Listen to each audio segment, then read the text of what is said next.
Welcome to another edition of America in Black. I'm CBS Saturday Morning co-host Michelle Miller.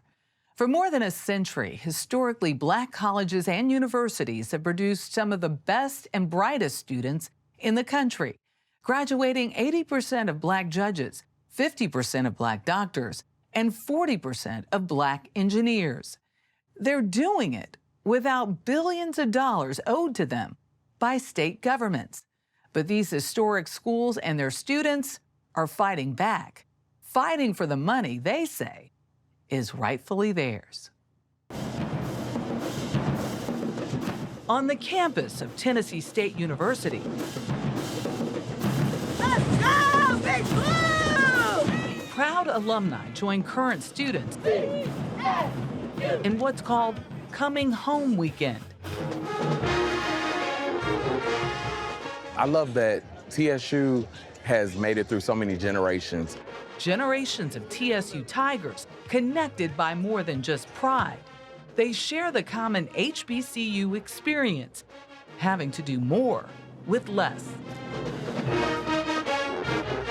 There were times when we may not have had running water. There was times we didn't have heat.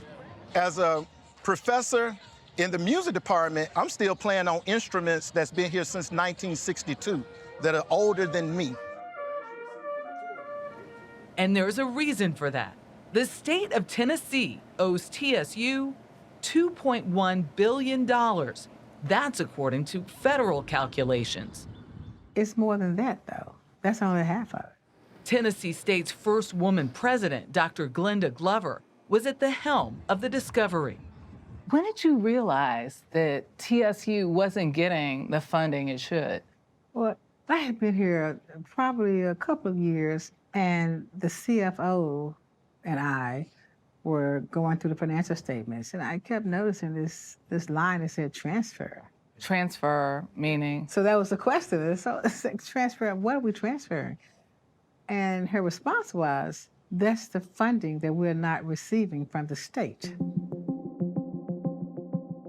Funding of public land-grant colleges began during the Civil War with the Morrill Land Act of 1862.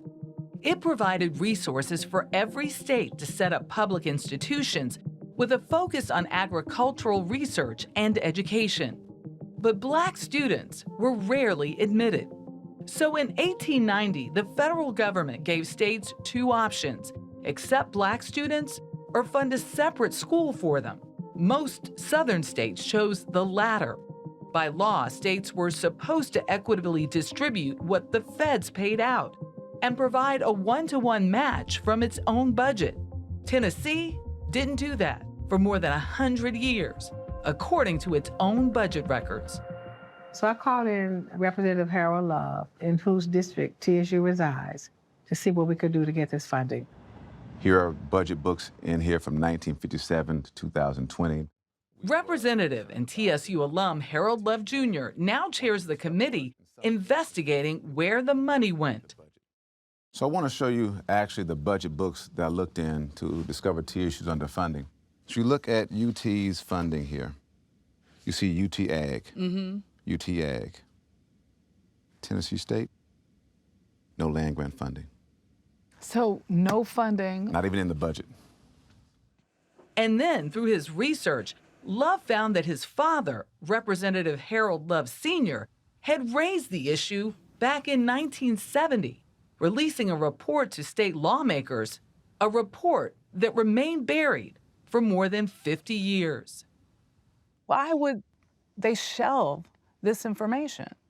I think you're talking about systems. It's not individuals, but it's systems. Systems where people put money in the budget, the next group of bureaucrats carry out that work, and you go into decades and decades and decades of this. Well, let's talk about the people in charge now. Sure. The initial response from most people down here was that the underfunding did not happen. But we said, no, Tennessee State is different. There's a federal law that requires that we be funded in an equitable and just manner.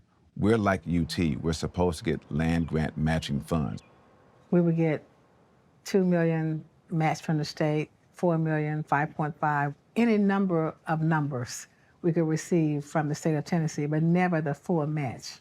And so my first response was, why don't we compare to the other land-grant university to see how they're faring with their match? You raised the issue. Yes. In 2015, the state owed UT Knoxville less than $16 million, but paid them $58.9 million, nearly 4 times more. In comparison, TSU should have gotten $6.5 million, but only received $5.7 million. That inequity dilemma is faced by almost all land-grant HBCUs. In 2023, the Department of Education released a 30-year study confirming nearly $13 billion is owed to land-grant HBCUs across the country. Let's acknowledge that they're punching above their weight while not getting the funding that they should have gotten. Federal agencies issued letters to every governor calling out the state debt owed down to the dollar. Tennessee Governor Bill Lee responded. Much of what this federal conversation is about are things that happened 30 years ago. I'm focused on what we're doing today for TSU, and we'll continue to do that. So you don't know where the money went? I don't know where the money went. We just know where it didn't go. We funded it every year since I've been here. And in fact, last year, as you know, we funded over $300 million, a historic amount that was unprecedented up until that time. $250 million of that is a one-time budget item set to fund facility upgrades on campus. But like most HBCUs, TSU continues to excel despite the disparity. Becoming the first college band to win a Grammy in 2023. And the launch of the nation's only HBCU Smart Technology Innovation Center, specializing in AI programs. If TSU had been funded properly, where would it be now? We'd be at the highest level because we'd have the programs that were essential to make TSU grow.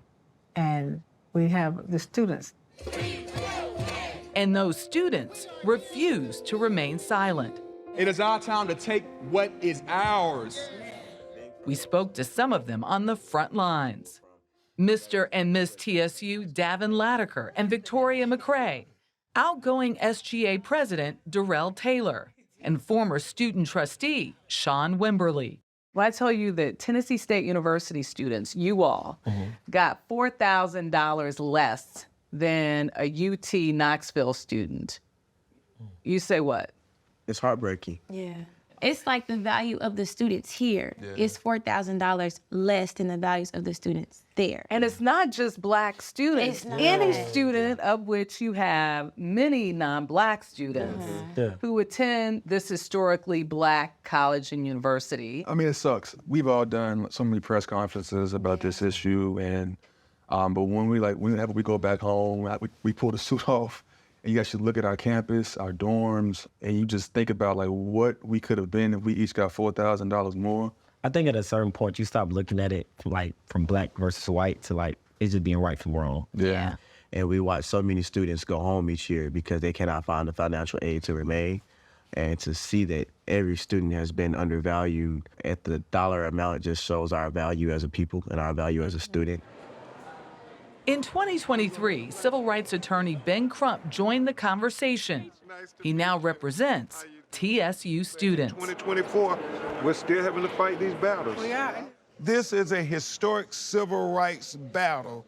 It is going to be a watershed moment in American history. And the students, the young people, like always, will lead this battle. For a lot of people sitting at home, this seems like a pretty cut and dry matter. The federal government put the money on the table. The states were supposed to issue it to the schools. They didn't. Why don't they just pay the debt? It is, I believe, correlates with what's going on in America now with this attack on diversity, equity, and inclusion. What can be done about it? Well, power concedes nothing unless it's a demand. And if you don't acknowledge that, then we must bring legal action. And so at Tennessee State University, with their students and alumni, we're going to strategically work with a coalition around the country. That's the only way you win this battle. You want to get good precedent established. Let me just ask, is there a timetable? What's the deadline for them to react to the demand? Yesterday.